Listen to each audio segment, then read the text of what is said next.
Ya, eh, kita dari kelompok 4 akan mempresentasikan tentang kualifikasi dalam perspektif hukum perdata internasional.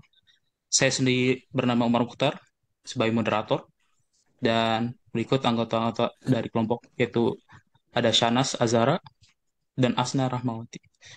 Eh, Oke, menuju slide selanjutnya. Latar belakang.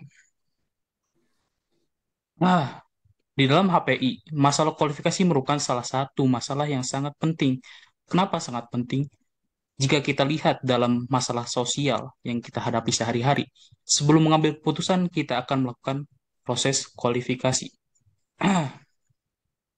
Sebelum memutuskan suatu perkara, dan itu juga berlaku dalam hukum perdata internasional itu sendiri.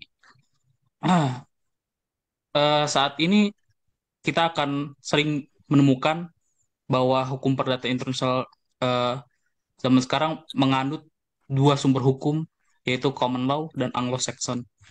Nah, dari kedua sumber hukum tersebut memiliki istilah yang sama, namun memiliki arti yang berbeda. Maka sangat penting kualifikasi ini ada di dalam hubungan hukum perdata internasional. Ya, itu merupakan kenapa adanya kualifikasi di dalam hubungan perdata internasional, hukum perdata internasional. Ya, lanjut ke eh, sesi pengertian. Pengertian kualifikasi ialah kegiatan kegiatan melakukan penyalinan atau menggolongkan fakta. Nah, eh, fakta. Jadi secara singkat, kualifikasi merupakan pengelompokan fakta-fakta sebelum mengambil keputusan hukum dari fakta itu sendiri. Nah, secara sederhana, kita kualifikasi merupakan proses tindakan sebelum mengambil keputusan, supaya keputusan itu bisa menghasilkan hukum yang secara adil. Ya, selanjutnya akan dijelaskan oleh siapa? Sana ya. Ya, baik, terima kasih Umar. Ya, Ya, di sini saya akan membahas tentang bentuk-bentuk kualifikasi. Yang pertama ada fakta. Em, kita dapat ketahui arti yuridisnya ini adalah legal significance, yaitu suatu proses berpikir logis guna menempatkan konsepsi asas-asas atau kaidah-kaidah hukum ke dalam sistem hukum yang berlaku. Fakta-fakta itu dimasukkan ke dalam kotak-kotak hukum, kelas-kelas, ruang-ruang, kamar-kamar, atau bagian-bagian hukum yang tersedia. Kemudian langkah-langkah yang ditempuh untuk mengkualifikasikan fakta adalah sebagai berikut. Kualifikasi sekumpulan fakta dalam perkara dan mendefinisikan peristiwa hukum yang dihadapi itu berdasarkan kategori atau kualifikasi hukum yang sudah ada di dalam sistem hukum tertentu. Upaya menilai sekumpulan fakta yang dihadapi dalam perkara, kemudian dicoba untuk didefinisikan peristiwa yang dihadapi sebagai satu atau berbagai peristiwa hukum tertentu. Yang kedua, kualifikasi sekumpulan fakta yang telah dikualifikasikan tadi ke dalam kaidah-kaidah hukum yang dianggap harus berlaku atau bisa disebut sebagai the applicable law. Kemudian saya akan menjelaskan tentang kualifikasi hukum. Kualifikasi hukum ini jadi maksudnya adalah ketika dalam bidang hukum perdata internasional, fakta-fakta harus ditempatkan dalam kategori yurisdiksi tertentu dan bukan hanya fakta-fakta saja. Kaidah-kaidah hukumnya juga memerlukan kualifikasi karena hukum asing dalam persoalan hukum perdata internasional kadang-kadang memerlukan kualifikasi yang berlainan daripada hukum kita sendiri. Next. oke. Next slide. Selanjut. Nah, di sini saya juga akan menjelaskan eh, yang sebelumnya tadi tentang teori.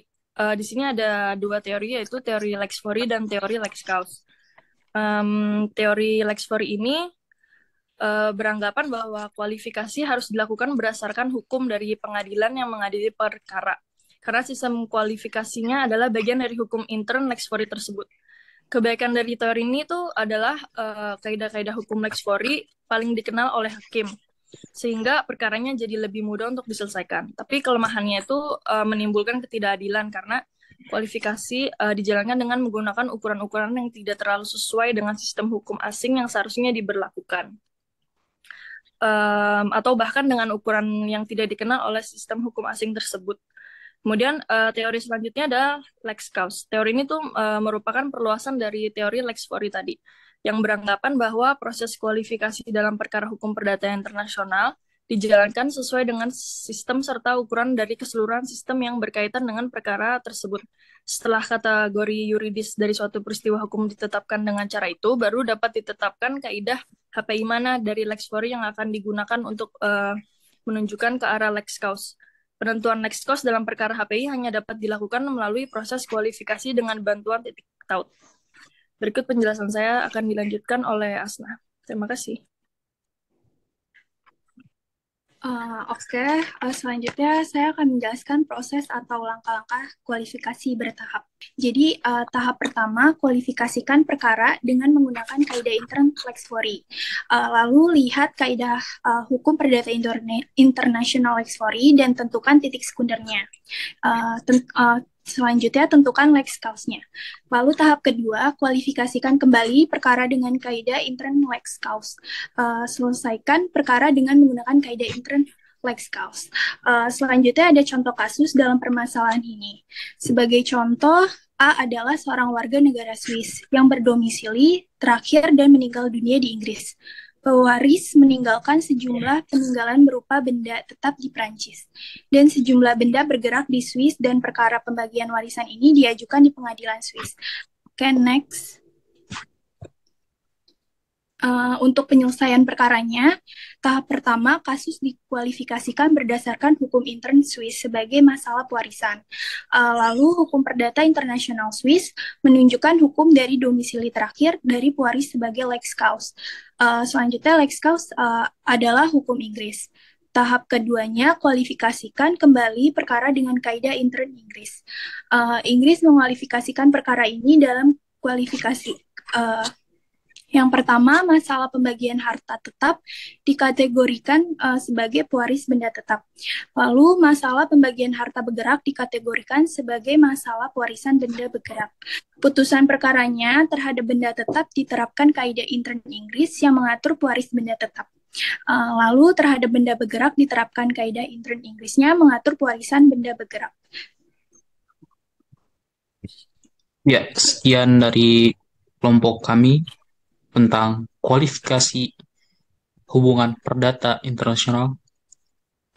Terima kasih telah menyimak. Sekian, sampai jumpa.